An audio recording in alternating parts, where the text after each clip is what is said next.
Hey everyone, this is Derrick Broze with the Conscious Resistance Network, and this is going to be a really important conversation. I think hopefully an inspirational conversation with an old friend of mine, Justin Harvey, who actually we just looked up. Last time we spoke was 5 years ago, if you can believe it, like right before COVID 1984 insanity. And for those who don't know, I will put this in the show notes. Encourage you to go back and just learn more about Justin's history. We spent more time in that first interview talking about that Federal Reserve work you've done, work around fluoride, which we're obviously going to talk about today, vaccines, 5G, and then in the 5 years since we had this interview, you've also done quite a bit of work out there in Florida on the whole COVID scam. So yeah, welcome back, brother. How you doing? Yeah, man. Thanks for having me. It's always a pleasure, and I'm glad to be here. Yeah, man. It's been cool to watch you. You know, we don't always get to see each other in person, but we've known each other for at least a decade, over a decade now through the internet, but getting to hang out in person. But it's always cool to sort of see friends, even if we don't see each other regularly, out there just as passionate as I know I am on different topics. And of course, one of the things that I think we have in common, which I wish there were more people out there, and I hope more people will take inspiration from you, is your on the ground activism. You know, I think that's really what sets apart yourself, myself, and I can think of a few others. It's not a competition, but I do think there's a big difference between people who are just active on the internet, which you are as well, but then who actually go out and, try to confront the local power, whether that's commissioner court or city council or mayors or what have you. So, man, you've just been doing some great work the last years, brother.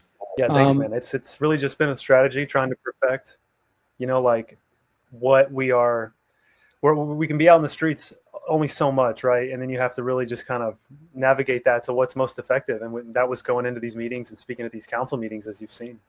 Yeah, so let's just go ahead and dive right into it. I mean, we'll actually, yeah, we'll start with fluoride because it's so timely right now, especially right now as of we're recording this. Just 3-4 days ago, Florida's Governor Ron DeSantis signed the farm bill, I believe, right, into action, which included banning fluoride. And before we get into some other topics, I would like to talk about the different work you did during COVID, but you have just been traveling around Florida, around your state, right? I mean, you've been doing activism for years under the We Are Change Orlando banner. As I mentioned, vaccines, fluoride, 5G, COVID, Federal Reserve, et cetera. And you've, though, kind of zeroed in and honed in the last year, I would say, on fluoride specifically. And now there's, a state bill that has been passed. And I would argue that the work that you were doing, whether or not that bill was going to pass or not, or whether or not it ever got brought up, that the work that you and others were doing on the local level probably would have made it to the point where Florida would have effectively banned fluoride county by county, city by city at the rate you guys were going. I mean, because how many different areas, localities did you have before this bill went into effect, which effectively banned it? Like you've already been working, traveling the state, and just explain that. What have you been doing exactly? What is that part of your activism involved? Yeah, so it ended up being a total of 26 Florida communities that voted to remove it before the state bill. And essentially what happened, and like you said, many topics I've covered over the years, but this one really came to a head again when that federal court ruling was laid down. And we actually had momentum that we had never had before. We had the ability to use this federal court ruling, use the Surgeon General from Florida and his guidance to build relationships with our local council members and encourage them to do the right thing. Look at this science, understand that fluoride is forced medication, a neurotoxin, a toxic waste, and take it out of the water. I'm always a big believer in seizing momentum, whether it be a new revelation, a whistleblower, a documentary, a federal court ruling in this case. And that's what we did. I teamed up with Stand for Health Freedom. We hit the ground running. We already have our medical freedom movement or what have you from the vaccines and from COVID. We reached out to locals and said, you need to speak at these city council meetings. We gave them a formula and we really just hit the ground running. Like you said, I couldn't even get my own county, which is, very left leaning and trust the science sort of vibes. I couldn't get them to do anything. So we started working outside of our own cities and counties and going after the places that were more understanding of informed consent and personal choice. And those communities started to do it and remove the fluoride, and it became a domino effect. We had the Surgeon General popping up at certain meetings when he was invited, lending that credibility. It was just crazy because I always liken it to, we used to get laughed out of these rooms and, told, next speaker, please, these people are crazy conspiracy theorists. And now we're showing up in the Florida Surgeon General is there to speak and say the same things that we're saying. So we just had a really unique opportunity in Florida, and being at this so many years and it falling on deaf ears and hitting so many dead ends, I was like, we have the ability to just literally take the ball and run straight to the end zone. And that's really what we did.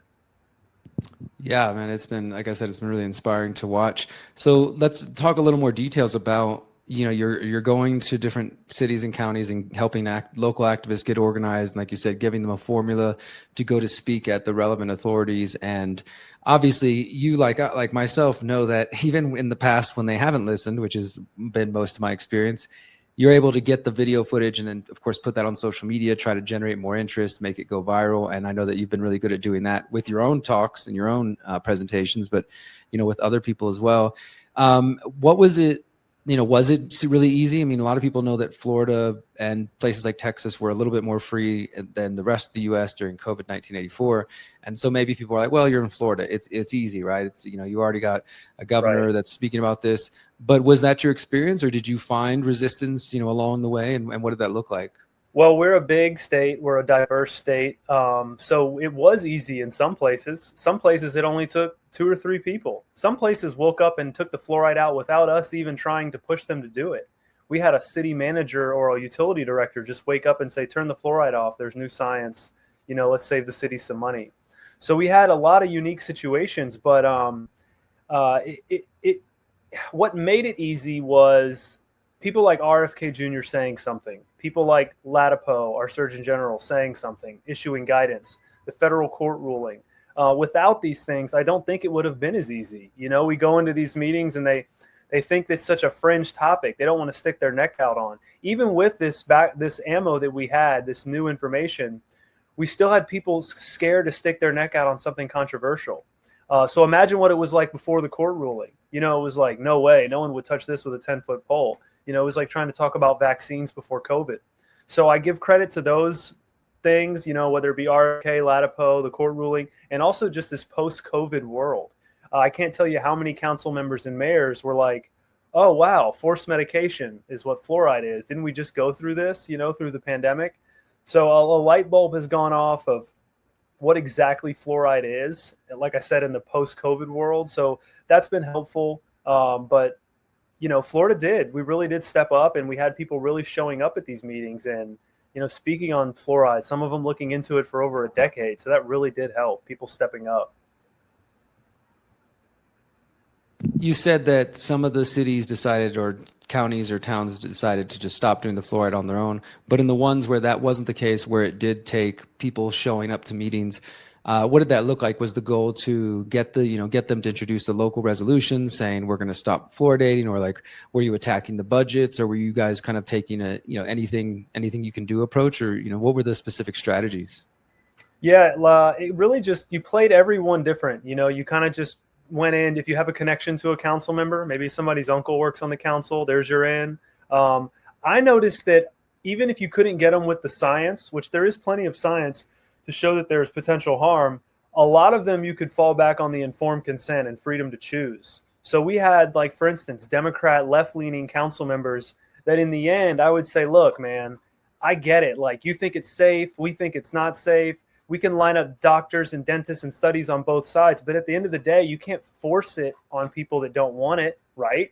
And they're like, oh, wow, you have a really good point there. So there is a really strong point to be made about the freedom to choose. And that really hooked people. So that was a lot of our strategy, was also building these relationships before the vote came. If there's one tip I'll give people, is the wins come before the meeting. So you don't want to go into a meeting and hammer them with calls and emails, and then they finally put it on the agenda and you have no idea how they're going to vote. Maybe 4 of the council members love fluoride and only one of them doesn't like it. And if you don't know that, they may go in and vote it out, or vote it down, in essence, keeping the fluoride. So you've just kind of lost your chance, and that boat has sailed for a while. So you've got to be very strategic about it. You want to build those relationships early on and try to understand that you have the win before the meeting even comes, before the official vote. Those are really, really useful tips and strategies there. And, I was one of the only, I think there was only one other journalist at the fluoride trial at the courtroom in San Francisco last year. Brenda Belletti of CHD. Other than that, it was me. The only time there wasn't even, Associated Press, Reuters, any sort of mainstream for the entire 2 weeks. And I remember telling people, because, maybe you've seen this, man. Some people in our crowd are kind of jaded. So like, of course, we all know fluoride's bad. Who cares if there's this they're kind of like black pilled in a way. They're sort of like, it's no big deal. But when the case happened and when the National Toxicology Report came out, and I'm doing super detailed reporting way beyond what the mainstream did, and like showing people like, hey, here's the leaked emails, here's all this different stuff. My argument always was that these are tools that we can use. Yes, okay, you feel like this, and you of course fluoride's bad for you. But for the people who haven't been willing to listen to you in the past, whether that's council members, commissioner court, or just your friends and family, here you go. You can point and say, look, there's a federal court that has now said that this is, a risk to lowering IQ in children. And we also have this government report. Like, I think sometimes those who are just watching the show online and maybe aren't activists so much, or at least don't see themselves in that way, sort of lose sight of the fact that when we do get new bits of information, it can be an effective tool in the exact way that you've used it. You've taken, okay, we have this ruling now let's turn around and just start hitting up as many cities with this new information that we have, and taking, okay, we'll take the scientific argument if they're willing to listen, the health argument. We'll take, the bodily autonomy argument. We'll take a financial waste. I know that that's the sort of thing I was trying in Houston. And I shared with you recently that I found out through open records requests that Houston is actually not fluoridating and hasn't been for, it appears, 5 years. And there's still some things that they appear to be hiding from me, like weird things like the levels of fluoride have definitely gone down, allegedly to only naturally occurring fluoride levels, which is in Houston's water. But they actually still signed like a $5 million contract for fluoridation chemicals about 2 years ago. Wow. And so I'm trying, and I have an open records request about that. I asked for all emails related. This company, I know you're familiar with Mosaic. This is another company that they're called Penco. I hadn't heard of them until recently.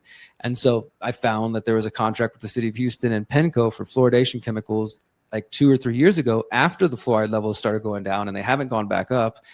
And so there's this $5 million contract on the record, signed, approved by city council, but there's no fluoride being added to the water. So I don't know if I stepped into a whole nother scandal or something else weird, but now the city is appealing, and they basically have got the state attorney general to deny at least parts of my request. But I'm waiting to get more details because I've been trying to suss it out. But my point is, like, I've been in those trenches in the same ways that you have been, and I've had the kind of meetings you're describing where they don't want to listen, and where you do, you spend a lot of time and energy, but it's just such I think a positive success story to see something like what you've been doing, with or without Ron DeSantis coming along and signing the federal, the state ban. You and your crew, and is Stand for Health Freedom, is that Sayer G, is he involved in that one? Is that what that organization? Yeah, he's one of the, I believe, co-founders or whatever, Dr. Joel, Sayer, and some other individuals. Yeah, but that's exactly the angles that we were going to, and not so much that the budget would work as much. I used to think that in the beginning too, is we could get them with the budget, but sometimes they're paying a fraction of what you think they are. They may be getting it from China. It's just not really ever the angle that worked. But I will tell you, when you point to what exactly the fluoride was, we had one of the mayors in one of the first communities that we were doing it with. He went down to the water department and he said, when I realized that I had to stand back and couldn't get too close because it was actually eating through the metal in the equipment room, it was like a light bulb went off. And that, that big misconception of it being naturally occurring fluoride, it's not. It's a chemical waste, an industrial neurotoxic chemical waste. And, I was shocked at how many council members, mayors, public that have no idea that that's what it actually is that they add to water. So that was another great angle. And yeah, you got to encourage people. Don't wait for government. We saw the rumblings with RFK, and, Latipo was doing great things, but you've got to go out there and do it yourself. If this state bill were to ever fail or get overturned, we have it on the books in 26 local communities. And it's very difficult to put that back in. Not only has that, fluoride propaganda train sailed many decades ago with the boomer generation, but they sent out lots of grant money to put these fluoridation systems in these small communities. And all that grant money is gone. It's dried up. The truth is starting to come out about the topic. So for them to put it back in any of those communities would be almost impossible. So I encourage people, go city by city, county by county, especially if you can't get the state, on the first shot. Yeah, talk a little bit about some of the resistance that you guys had, because again, having gone to city council for years, you don't even, people might be surprised by this. Like, you don't have to be hundreds of people showing up at city council. You can just be a handful of people.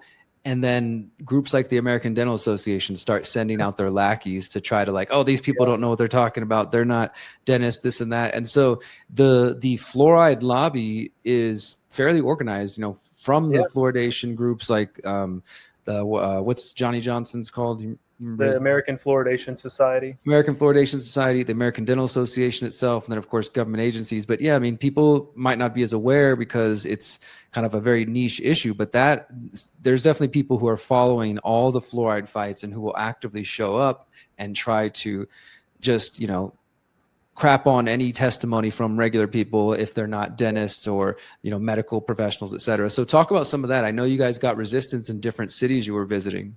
Yeah, so while we got 26 to remove it, we had about 8 that voted to keep it. And some of them were big shockers. We thought we had the votes in the bag, and then come voting day, they would just vote the other way. And a lot of that had to do with that dental propaganda. These groups sent an individual out named Dr. Johnny Johnson, like you mentioned, president of the Fluoridation Society, I'm sure an unbiased individual, right? President of the fluoride group, and was really just hammering these council members with the same old talking points, scaring them to death, basically, that if they stopped, that the poor kids' teeth were going to fall out and all these bad things were going to happen. And as we all know, I'm sure many of your listeners do, that most of the world, 95% of it, does not fluoridate their water. 40 plus counties in Florida don't. Like, we don't have a dental crisis. So it was these unfounded fears and this speaking from a place of authority, using the ADA, the CDC, and all these groups to basically say, we support fluoridation, it's safe, it's been helping underserved, communities, and it would scare them into keeping fluoridation. So it was really something, it wasn't so much, maybe some are getting paid off, sure, but a lot of times it was just decades of indoctrination and fear of doing something new and controversial that they weren't educated about. But I will say it backfired at times, because while he's fire hosing them with all the propaganda, we're fire hosing them with all the new information. And eventually they go, oh my gosh, this is just too much. Throw my hands up. I just got to give people the choice. There's plenty of ways to get fluoride. So that was our saving grace, because a lot of people would fall back on that. Wow. But like you mentioned, that opposition group, he showed up one time with a bus of 30 plus dentists from a nearby convention.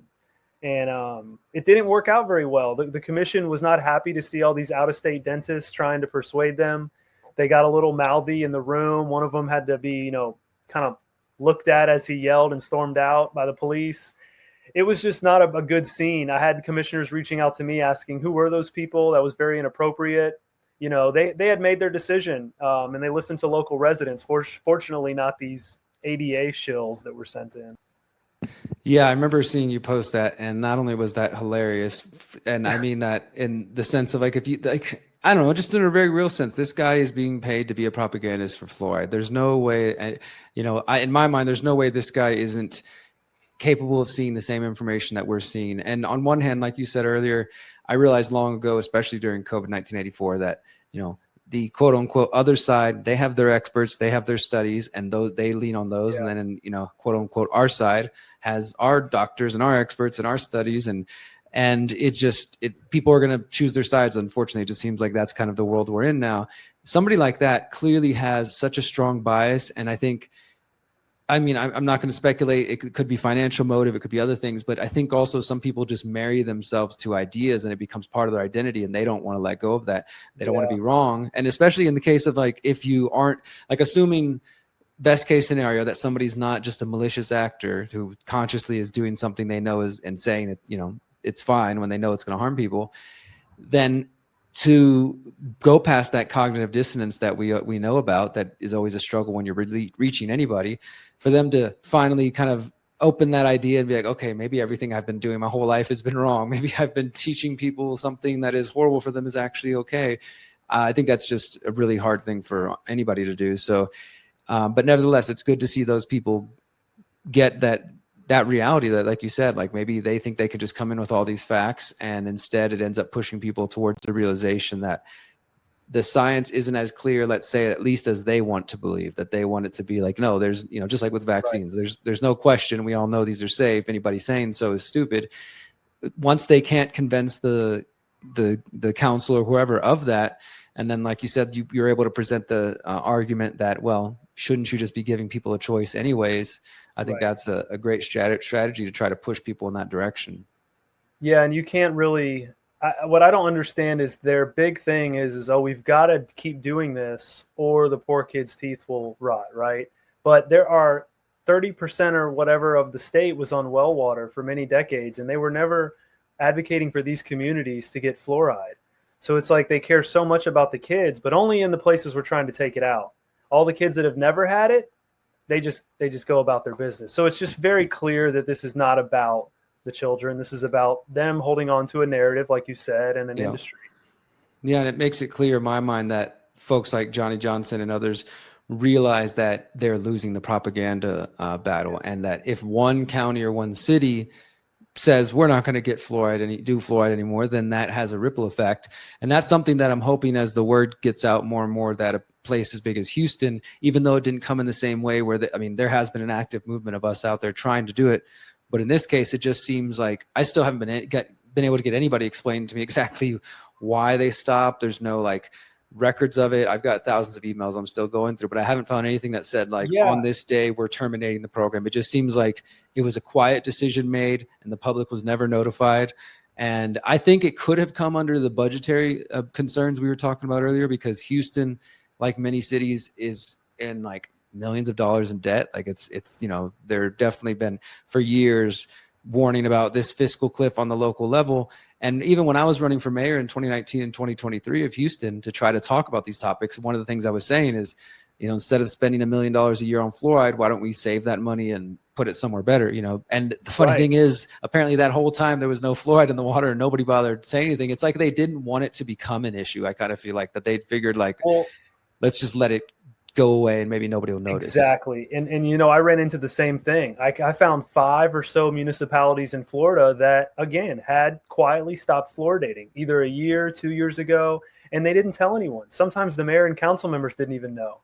So, I agree. They're probably trying to save face, because once you open that can of worms, they go, okay, where'd the money go? Why didn't you tell us? What else are you hiding? So I think they're just like, crap, let's just, or maybe in our case, people were like, hey, listen, we really don't want to do this anymore. Let's just turn it off till someone notices, And even it was kind of my slight concern when I was diving into the story and I started to suspect that there was no fluoride in Houston's water. I was actually talking to some mutual friends of ours, who are in the fluoride fight, and asking their opinion and their advice. And, a couple of people were like, be careful, not saying like, don't put the truth out there if that's what you find, but sort of warning that in the climate we're in now, some people, like the opposition, the pro-fluoride crowd, might just embrace it so hard that they're like demanding we need the fluoride back in the water once they find out. But true.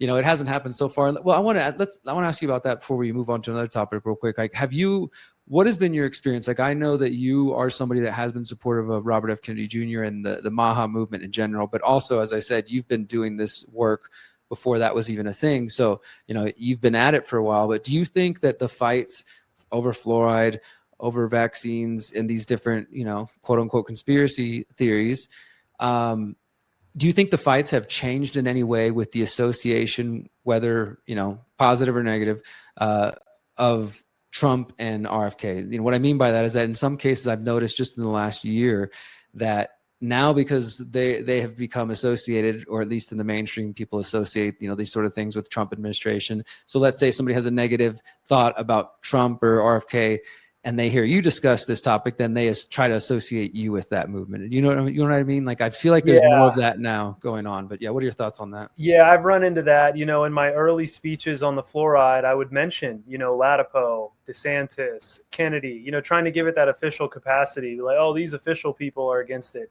Well, eventually they would just roll their eyes, because anything fluoride, it was just like COVID. It became politicized. So anything like medical freedom, vaccine, fluoride related was seen as a right-wing Trump. It was just, so I stopped mentioning Kennedy. I even stopped mentioning Latipo at times, because they were like, oh, he's just a DeSantis appointee. It's like, what? he's a Harvard educated medical doctor. Like, it would have been just this like super credible doctor until he got appointed by DeSantis. So it's made it difficult because it's so politicized. You know, I feel I am like grateful and hopeful for the things that come with sort of this Maha stuff. Like, most of Trump's appointments and a lot of the stuff is business as usual, right? But I've seen council members change their tune because of RFK making one tweet about fluoride. So if he's going to help the CDC and EPA stop recommending it, if he's going to, you know, change the way vaccines are studied, if he's going to like really upend some of these things we've been fighting for years as far as chemical toxicity, GMOs, vaccines, 5G, fluoride, chemtrails, I'm all for it.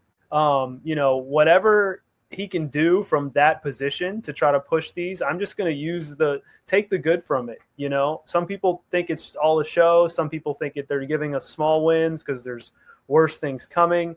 I'm just trying to get the poisons out of our world, and I'll use those tools as they come. It was kind of like when DeSantis was speaking up about vaccines, I was posting more of DeSantis's announcements. People are like, oh, are you a big DeSantis fan now? Not at all. But if he's going to promote our cause, I'm going to use that to get publicity, to work the issue and do what we did. Same thing with fluoride and RFK. You know, I've got plenty of disagreements with him, but I'm very grateful for like the attention they're putting on these issues.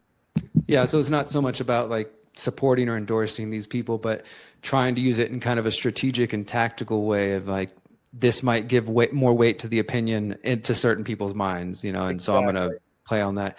Yeah. And, you know, one other question on that aspect, because I have been kind of super skeptical of Kennedy for a number of reasons, largely, I would say, for his Zionism and, you know, some questions around the Epstein connection. But yes, as you said, there's been some announcements that he has made that I would say are generally good or better than they have been. And then there's, of course, other things of like speaking pretty, I think, affirmatively and positively of the MMR vaccine and the measles vaccine, and then the FDA under Trump, like approving mRNAs for bird flu, and just different things like that. That to me, I'm still like, okay, I think there might be some co-opting going on. We'll see, right? But what is your general opinion on that? Like again, since I'm kind of an outside observer, obviously somebody who cares about those issues, but I wouldn't necessarily say I'm part of or been a part of a Maha movement, but I've seen different kind of factions forming. And it reminds me of the different movements we've seen over the years, man, like the 9/11 Truth Movement, the Liberty Movement, whatever, you know, that, and, or even I'd say some people who are more left leaning during the Bernie years, they got excited about Bernie, and then there's a movement built around a person. It doesn't happen. And then it kind of, you end up where there's more radical folks. And then there's those who are like, we got to go mainstream and start a political party. I kind of see the same thing happening with Maha, where there's people like Dr. Jack Cruz and Dr. Mary Bowden and others saying like Casey Means is a bad pick at Surgeon General, just different things like that. Right. And those sort of more radical elements who are like, why are you not calling for banning the COVID vaccines right now? Like, what the heck is going on? Every day more people are being injured. And others who are like, hold on, we got to like, let's work on the food dyes. Let's do on these things. Like, obviously those things can still be good, but yeah, where would you say you kind of fall on that spectrum, or, you know, how do you see the movement right now? Yeah, that's a really good question. I've been kind of watching that play out too. You know, I'm more of like a glass half full, kind of optimistic, you know, very hopeful person. You know, I try to see the good in people. I'm optimistic about RFK and what he can bring to the health stuff. I obviously don't like his stance on Israel like you, but I think it's really tough to say. It's not a black and white answer because there's so much corruption and confusion, right? None of us really know how it works. So it's like we can spend all day speculating on if Trump's really in control, if Kennedy's really in control, how much are they been sellouts the whole time? Are they slightly controlled? Are they being told just to shut up on this? And I think most of the time we're just like kind of arguing about another person's intentions we've never met, or how we would do it if we were in there. Oh, I'd ban them on day one. Well, I actually agree with that too. But the more I've learned and the more I've gotten, you know, closer to DeSantis or Latipo or Kennedy, I've sort of seen a little more how it works. And I know just even describing this sounds like I'm going into 5D chess, but from my understanding, what they're doing, genuine people in politics have learned it is a game. And it's like this game, this strategy, this chess. And if they don't play it right, they lose all opportunity to do any good. So like Kennedy, for instance, he probably told himself, I've got to tell Cassidy up in that hearing, at that confirmation hearing, that vaccines are safe. Everyone's going to eat me alive for it, especially the OGs in the game. but I've got to say that to get the job. And then I'll go in there and upend the whole system. And I think that's what may be happening. I hope I'm right. I could be wrong. I don't think he's some total sellout trickster that's just in there to do something else.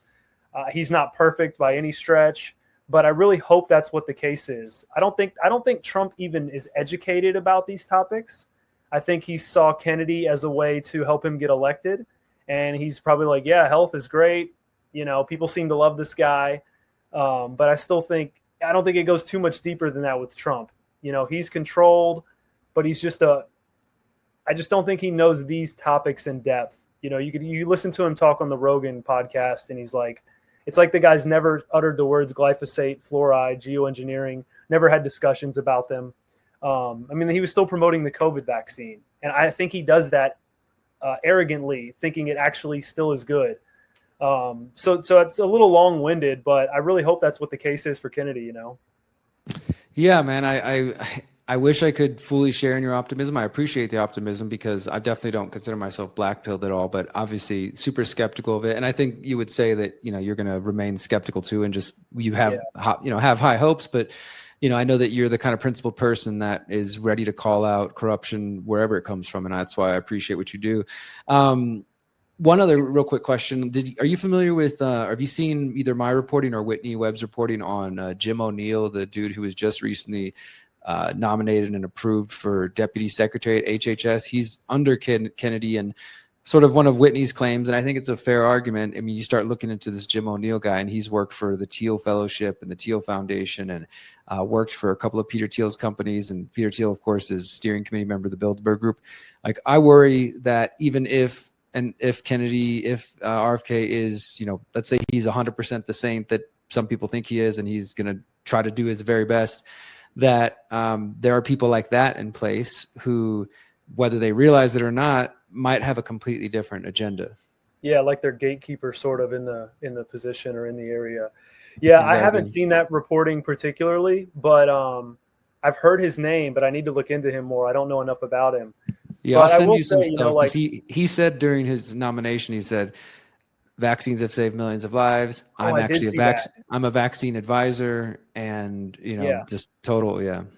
I mean, I guess the devil's advocate position is that they may be selecting people that appear totally on the front facing pro all the mainstream things. Like, for instance, they try to throw up Latipo and they're going to kick him to the curb for CDC or Surgeon General, right? Because he's too openly anti-vax and anti-fluoride.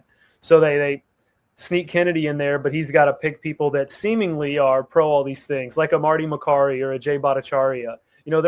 They've never called out vaccines and autism or fluoride. So they're like safe bets. It's almost like we've got to pick these people that just woke up during COVID. You can almost make that argument for Callie and Casey Means. It's like they're safe bets, and that's why they don't want to talk about pulling the COVID jabs yet, because they think they're playing this game of chess of where, well, we'll talk about that, but let's get these things done first before we screw all this up. And some people do not agree with that, but maybe the way you get it done is not going in there guns blazing. But I will say, just to end on that, what you all do, like you and Whitney and even Mary, by holding their feet to the fire and being super skeptical, I think is more than necessary, because we've got to have all those people demanding they explain these things in real time. We have that ability now with the internet, with Twitter. You can actually call these people out, and if it gets enough, you can ratio them in the comments to where they have to make a statement the following day. So I think we have to just keep doing that, to be double and triple checking that we're not getting psyoped again. We're not getting some smoke screen and throwing a bone here while they take away our free speech there and whatnot. Absolutely. I showed you this article I just published the other day at Last American Vagabond, and we don't have to get really deep into it, but because we were talking about the fluoride lawsuit, and just for those who hadn't seen this, at the end of 2024, so in September, Judge Edward Chen, as Justin mentioned earlier, ruled in favor of the Fluoride Action Network and the plaintiffs, and against the EPA, saying that fluoride was posing an unreasonable risk to human health, mainly focused on lowering IQ in children. And under the Toxic Substance Control Act, the EPA was now forced to take some action. The judge didn't say what they had to do. He just said, you need to initiate rulemaking. And obviously the most hope the most wise thing is just ban the whole thing together. But at the very least, they're supposed to do something, whether that means, okay, we're going to lower it from 0.07 to whatever, or, something. And right at the last couple of days of the Biden administration, Biden's EPA issued an appeal of it, which we kind of expected. And then there was a question, and I know that, for example, Michael Connett with the Fluoride Action Network, who's quoted in this article, and other folks with the Fluoride Action Network, and just kind of the fluoride-free community in general, and again, the MAHA movement, were hopeful that, okay, well, Trump's coming in office, RFK, et cetera, so they're going to turn around and they'll just get rid of the appeal and stop that appeal. But as my reporting here shows, and it links to the court records where the lawyer with the Department of Justice who's representing Trump's EPA says we need more time. They've now requested 2 extensions from March to April, then April to May, and now it's like June 11th is they have to make a decision by then if they're going to either continue with the appeal and then thus file their paperwork doing so, or rescind the appeal. And Michael Connett, who I know you know as well, Justin, he pretty boldly and just directly said to me, I'll just read his exact words here. He said, what we need the EPA to do is to follow the court's order from last year, where the court ordered the EPA to implement a rulemaking proceeding to eliminate the unreasonable risk posed by adding fluoridation chemicals to drinking water. The court didn't ask the EPA to do another review of the science. The court ordered the EPA to take action. And his reference to a review is because Kennedy had done a press conference in Utah whenever Utah did their ban, and said, him and Lee Zeldin, the head of the EPA, said, we're going to do another review. We're going to start doing some action. But yeah, what are your thoughts on that? I mean, that definitely worries me. I'll say that. I mean, we've got like another couple weeks now, so we'll give them time to see. But even the fact that they say they need 2 or 3 months to review the record to see if they want to, appeal it, seems that there's some doubt in their mind as to whether all of the data that Michael Connett and his team have been presenting over the last 8-9 years is to be believed or not. But what do you think about that? Yeah, it's a strange one. I don't know what to make of it, honestly. I hope that everything else is going the other direction, right? I mean, he's congratulating states on banning it. We're talking about having the CDC stop recommending it, the EPA change their guidelines. So I don't know, everything would go in line with them, getting rid of this lawsuit, not continuing to appeal. The only thing I can think of is, just speculating, is maybe strategically they're waiting to like, I don't know, prepare or look at other information, or maybe they're just not ready to, I don't know, end it in the way that they're supposed to. So they're just buying time. I don't know. It's really strange. Hopefully they make an announcement themselves soon, because like you said, Con Ed and these guys all seem to be on the same page. So why would you stall, that process out any longer? And then the other thing is that when they did have that press conference I just mentioned, where they announced Zeldin and Kennedy announced they were going to tell the CDC to stop recommending it, and they were celebrating the Utah win. They didn't even mention the lawsuit at all. That's the thing, is like Kennedy has mentioned the lawsuit in the past before he was in office, but I haven't seen any public mention of it. The Trump administration hasn't said anything about it. Obviously in court, they're filing paperwork saying, hey, we need more time to review this. So yeah, I'll keep reporting on that, and hopefully that doesn't turn out to be the opposite. Because I share Michael Connett's opinion that if it ends up being where they're like, well, okay, we need some additional reviews because that was done under the Biden administration or something like that, then it's just kicking the can further down the road when we already have all the data we need. And I was in that courtroom. Exactly. They presented more than enough data. They presented expert witness after expert witness, and the judge was convinced. And the NTP, the National Toxicology Program, their report came out last year, which was delayed multiple times over several years. And it's like a 10-year plus report, one of the most extensive reports done by the U.S. government on fluoride. So yeah, it would be disappointing to see like, oh, we're going to just do another review. That exact report a lot, the NTP report he does. Yeah, exactly. It's like the report's mentioned, but not the lawsuit. So anyways, we'll see where that goes, and we'll keep some eyes on that. But I'll let you go in just a moment. Just one more question, brother. I did want to give you a chance, just because you've done so much good work, man, over the years, that and I would just encourage anybody to go follow you. I'll put the links below, of course, but you were doing so much good work in your activism around COVID-1984 and the vaccines, and before COVID, but especially during COVID. And one of the things I appreciate when I see your social media posts and such is that there's often like a theatrical element to it. I'll say, like, with the elephant in the room, or with just like even just simple things like color coordinating certain signs or clothes, just different things that I think do have like a pretty solid visual impact to people. And you've been to like outside the Super Bowl and other big events and racing events. Talk about some of that, like some of the strategies and things you were putting into practice during COVID. And obviously we know there was pushback and resistance then, but yeah, what were some of the highlights or some of the successes you felt that you experienced during COVID 1984? Yeah, it's a good question. We thank the censorship for pushing us to the streets more. While we were all getting censored online, we were forced out. Shout out to Joshua Coleman, who created those signs and that campaign. But we basically made the protests more creative, more eye-catching. So the media, New York Times wants to take a big, nice picture. We put very factual statements about vaccines on signs and dressed up as the pit crew and went to the Daytona 500 and hung out front, or dressed up as referees at the Daytona 500. This was before COVID, and during, we're trying to raise awareness about vaccines still. So we really needed a big marketing campaign. So if we can't post online, we crashed the biggest events in the country: Super Bowl, Daytona 500, Oprah speaking events, basketball games, and just educate as many people as we can, get media attention. And it was really successful. That just rippled out into billboards, highway banners, airplane messages over the beach. And it was all great timing because we were doing this, like I said, right before COVID, and we just kept doing it more and more COVID vaccine focused. And once that awareness campaign was over, it was like, okay, now everyone's talking about the vaccines. Everyone's talking about this. Then we just moved ourselves inside the building, and started speaking at the city council meetings. And I realized that's where we had even more of an effect. So there's a piece to the puzzle. Every piece has its place, from the protesting to the speaking at the council meetings, to the posting on social media, to emailing your local council members and educating them. You just got to strategically do a little bit of all of it.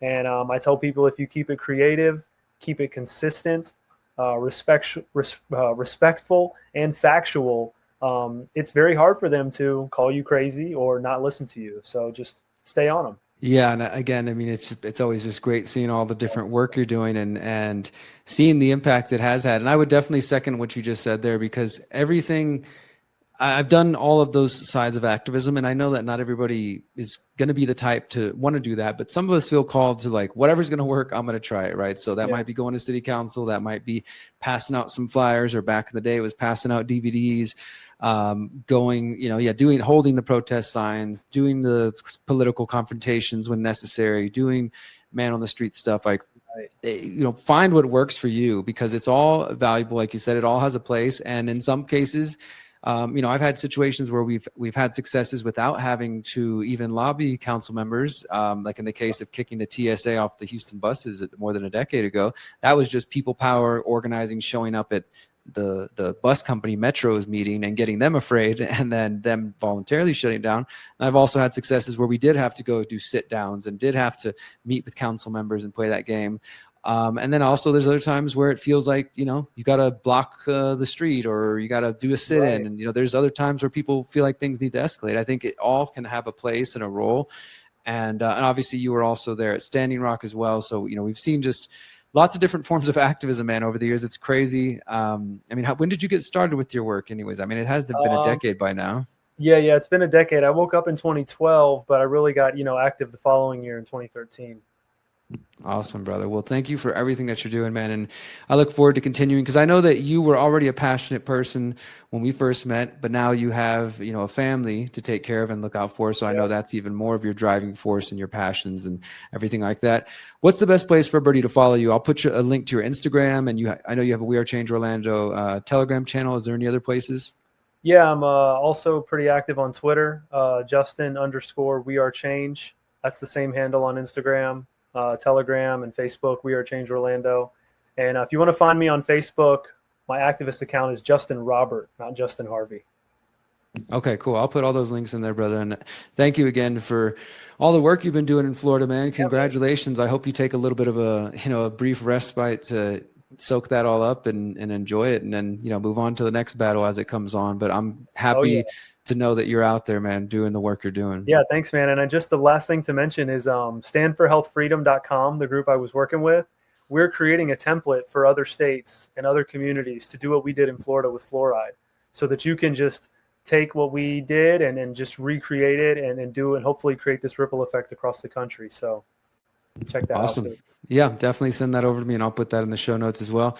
All right, guys, you've heard lots and lots of ideas and tips and hopefully a little bit of inspiration from Justin, who's been at this for over a decade now. And if you can see how other people are successful, if you feel so called, which I hope you will, to get involved in your local community, that's how you're going to see real change. We can't sit around and wait for the federal government to save us or the United Nations to save us or anybody else to save us. So take inspiration from Justin, start getting active in your area. And until next time, remember, you are powerful, you are beautiful, and you are free. Peace. Thanks, man. Appreciate it. Hey, guys, I hope you enjoyed that conversation with my friend Justin Harvey. Please do check out all his work because he's just doing such good things out there in the world. And use his ideas, his tips that he shared so that you can actually maybe get rid of fluoride in your water or whatever your favorite issue is. I also wanted to point out this book. It's called Something in the Water. Sorry if the lighting's bad. Something in the Water, 12 Steps to Ending Fluoridation in Your Town by my friend Clint Grice. Sorry, Clint. And I met him actually in San Francisco at the fluoride trial, a great guy who's just been out there fighting, to get rid of fluoride in the water. And the book says here, it says he spent 5 years interviewing the world's leading experts and advocates in the fight against water fluoridation and gained extensive knowledge of the history, science, and politics of this misguided policy. So this book is just like tips and ideas and things that he gleaned from interviews with these different experts and fluoride-free warriors. This is not a paid promotion. I just happen to have this on my bookshelf when I thought about it. Clint gave it to me last year. And so, yeah, check it out. Something in the Water, 12 Steps to Ending Fluoridation in Your Town. I'll put that in the show notes as well. All right, guys, thanks again for watching.